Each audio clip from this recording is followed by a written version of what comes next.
Along with laying with the women, these angels also disobeyed God's instructions by introducing many things to the humans that were against God's wishes. Magic, sorcery, cutting up plants and roots were just the tip of the iceberg. One angel in particular seemed to be against the continuity of humanity, so he introduced them to items and concepts that are still plaguing humanity till this day.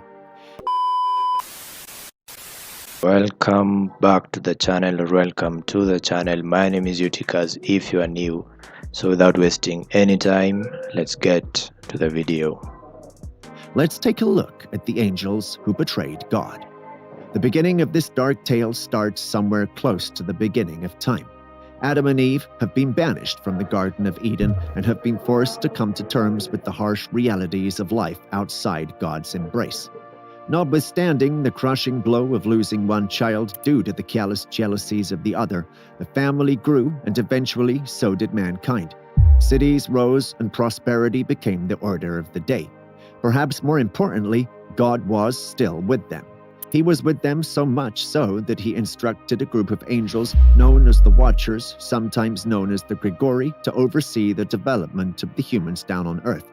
However, these sons of God, as they were also known to be called, were also instructed never to intervene with human activities regardless of what they witnessed. Think something like The Eternals if you've ever seen that movie. Unfortunately, we'll find that these angels weren't ones to follow instructions to the letter. The Book of Enoch reveals that the Watchers were actually obedient as they watched the numbers of mankind swell and as the people prospered. However, they also took notice as the women became beautiful. Soon the Watchers became more and more overcome with lust for these fair women and soon began to develop a plot to disobey God's instructions to not lay with the human women. Upon hearing about this, Samjaza, the leader of the Watchers, warned them not to go forward with this plan, especially as he alone would face the repercussions of their actions. Nevertheless, the angels were able to wear him down by swearing that they would also take responsibility for their actions if they ever had to. Together, they descended from the mountaintops and began to satisfy their lust by taking the earthly women for their own, if only that was the end of it. Along with laying with the women, these angels also disobeyed God's instructions by introducing many things to the humans that were against God's wishes. Magic, sorcery, cutting up plants and roots were just the tip of the iceberg. One angel in particular seemed to be against the continuity of humanity, so he introduced them to items and concepts that are still plaguing humanity till this day. He introduced them to weaponry and warfare, while also introducing them to paints, stones, and dyes, which resulted in man being able to manipulate the elements all around them. All these things undoubtedly corrupted man, and along with the knowledge of astrology, astronomy, and science, mankind was irredeemably corrupted, and that was just one side of the chaos that was born from the intermingling between the angels and the humans. The other effect of the cohabitation between the spirits and the mortals was the birth of their hybrid children. Unfortunately, these weren't children any mother would be proud of. No, these were savage giants known as the Nephilim. Massive, violent, and insatiable from day one, these deplorable monsters devoured everything in sight: the livestock, the birds, the plants, you name it. When all those were exhausted, they descended on mankind and consumed them with a fervor that is unimaginable today. When they were done feasting on the flesh of men, they eventually turned upon themselves with a promise that the chaos would never subside.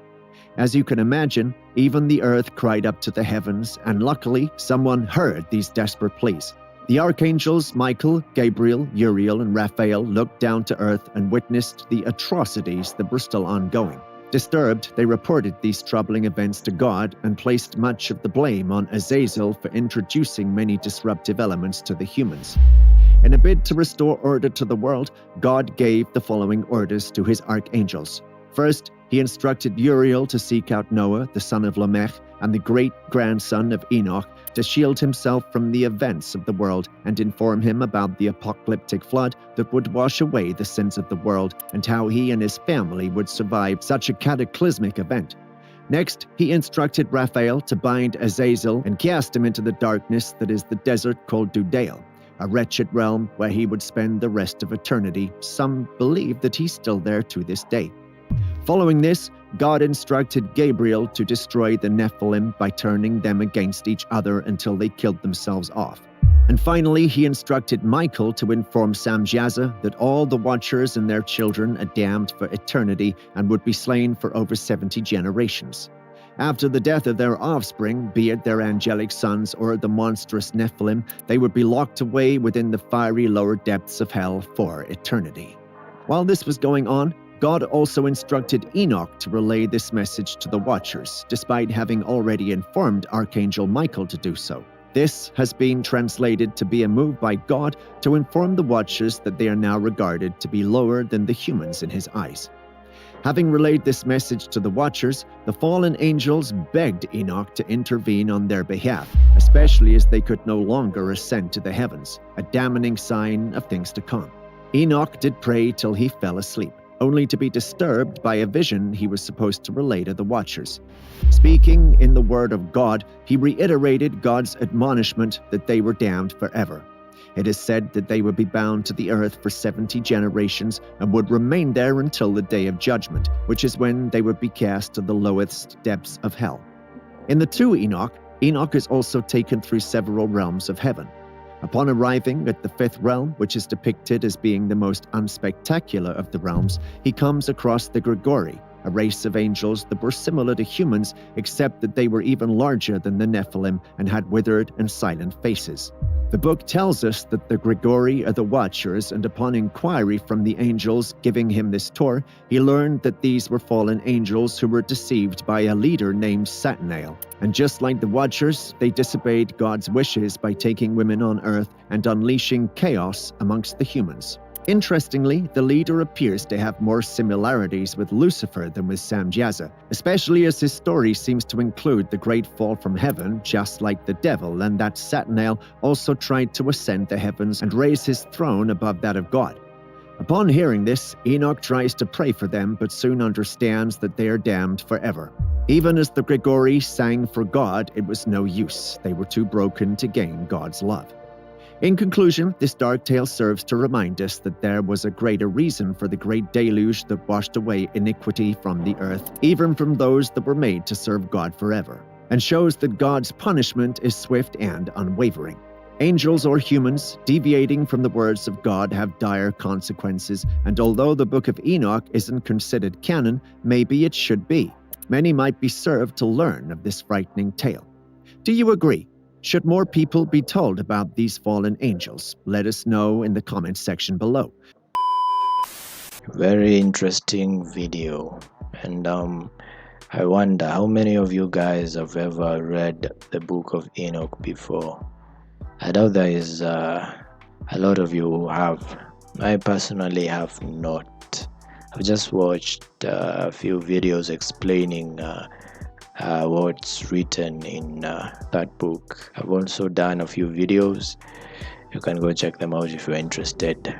But yeah, one of the reasons I think it was not included was because it was too unrealistic, even by biblical standards, to include as canon. But it's very interesting, has a lot of really unique stories. And another reason was because it contradicted the other books in the Bible. For example, the father of Noah was dead when the events of the floods were happening, but in the book of Enoch he was alive for a while before the floods happened.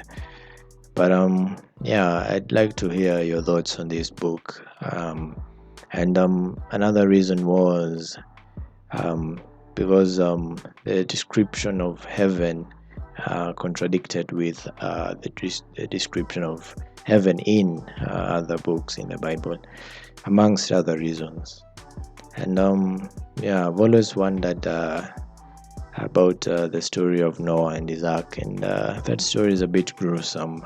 A lot of people die, and a lot of people suffer, including kids, which people try to ignore a lot of the time, because there were kids present when the floods were happening. And I think kids are usually most of the time innocent and cannot be blamed for what their parents are doing. But I don't know, that's just what I think.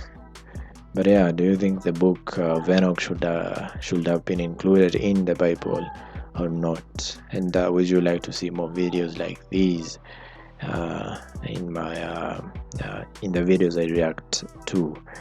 So yeah, I'll leave down the link to the original video so you can watch it in full. He has a lot of videos similar to this, and they're all quite interesting.